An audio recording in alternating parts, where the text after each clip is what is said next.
শ্ৰীমন্ত শংকৰ হৰিভকতৰ জানাজেন কল্পতৰু তাহান্ত বিনাই নাহি নাহি নাহি আমাৰ পৰম গুৰু। আজি জগতগুৰু শ্ৰীমন্ত শংকৰদেৱৰ 456 সংখ্যক তিৰুভাৱ তিথি। ৰাজ্যৰ বিভিন্ন প্ৰান্তৰ লগতে গুৱাহাটী মহানগৰীৰ টঙৰা সত্ৰত মই বৰ্তমান উপস্থিত আছোঁ আৰু টঙৰা সত্ৰতো পুৱাৰ ভাগৰ প্ৰায় হৰিনামৰ ধ্বনিৰে মুখৰিত হৈছে।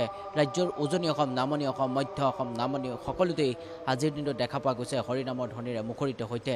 আৰু ৰাজ্যৰ বিভিন্ন প্ৰান্তৰ পৰিৱেশ NKTVৰ দৰ্শকসকলক আমি পুৱাৰ পৰাই দেখাবলৈ চেষ্টা কৰিছোঁ। আৰু গুৱাহাটী মহানগৰীৰ টঙৰা সত্ৰৰ পৰা পোনপটীয়াভাৱে ভিডিঅ' জাৰ্নেলিষ্ট ৰাকেশ বৈশ্য আছে মোৰ লগত। এয়া ৰাকেশ বৈশ্যই NKTV দৰ্শকসকলক দেখাব। এয়া এনেধৰণে যি ভক্তসকল আহি উপস্থিত হৈছে আৰু পোনপটীয়াভাৱে আমি NKTVৰ দৰ্শকসকলক দেখাবলৈ চেষ্টা কৰিছোঁ। আজি মহাপুৰুষ শ্ৰীমন্ত শংকৰদেৱৰ 456 সংখ্যক তিৰুভাৱ তিথি আৰু ৰাজ্যৰ বিভিন্ন প্ৰান্তৰ পৰিৱেশ ইতিমধ্যে আমি দেখাবলৈ চেষ্টা কৰিছোঁ। আৰু এয়া গুৱাহাটীৰ পৰিৱেশ আমি দেখাবলৈ চেষ্টা কৰিছোঁ। গুৱাহাটীৰ টঙৰা সত্ৰৰ পৰিৱেশ অকণমান মই পৰিৱেশটো দেখাবলৈ চেষ্টা কৰিছোঁ। তাৰ পাছতেই আমি ইয়াৰ যি ভক্তসকল বা ইয়ালৈ বিভিন্ন প্ৰান্তৰ পৰা অহা যিসকল বৈষ্ণৱসকল, সেই বৈষ্ণৱসকলৰ লগতো কথা পাতিবলৈ চেষ্টা কৰিম। এয়া পোনপটীয়াভাৱে দেখাবলৈ চেষ্টা কৰিছোঁ। এয়া হৈছে টঙৰা সত্ৰৰ পৰিৱেশ। ৰাজ্যৰ বিভিন্ন প্ৰান্তৰ পৰিৱেশ ইতিমধ্যে আমি দেখাইছোঁ। অকণমান মই নামৰ পৰিৱেশটো দেখাইছোঁ, তাৰ পাছতে মই কথা পাতিম।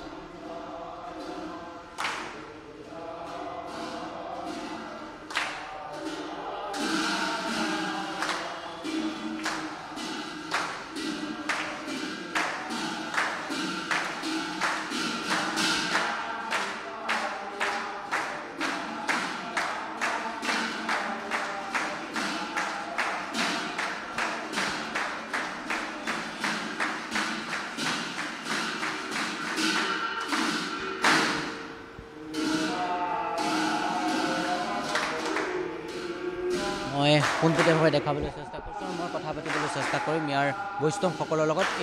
এইবাৰ দিনটোত কেনেধৰণে তেওঁলোকে এইবাৰ আয়োজন কৰিছে মহাপুৰুষ শ্ৰীমন্ত শংকৰদেৱৰ তিৰুভাৱ তিথি।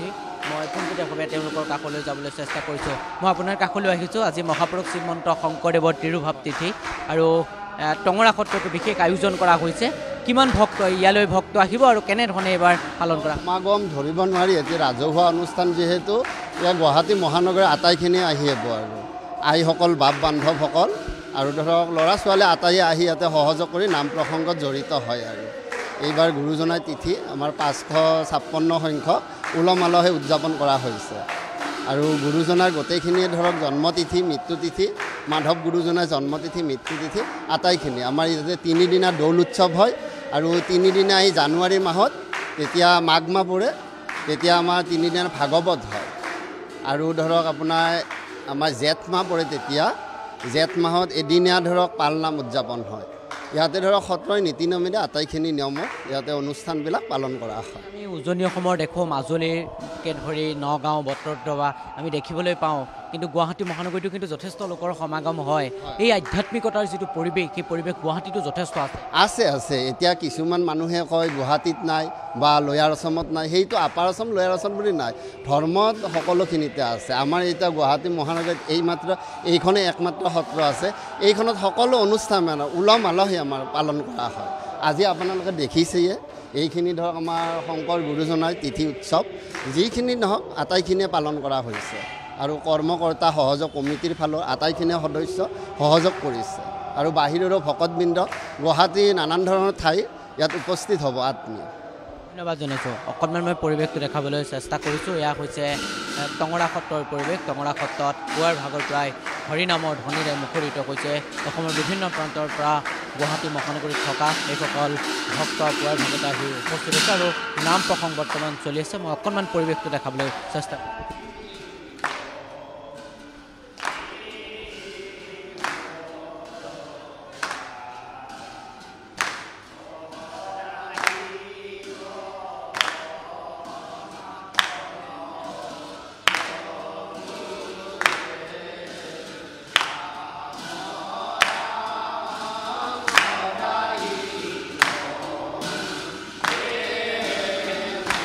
হৈছে আজি মহাপুৰুষ শ্ৰীমন্ত শংকৰদেৱৰ 456 সংখ্যক তিৰুভাৱ তিথি আৰু তিৰুভাৱ তিথিৰ উপলক্ষে ৰাজ্যৰ বিভিন্ন প্ৰান্তৰ পৰিৱেশ ইতিমধ্যে আমি দেখাবলৈ চেষ্টা কৰিছোঁ।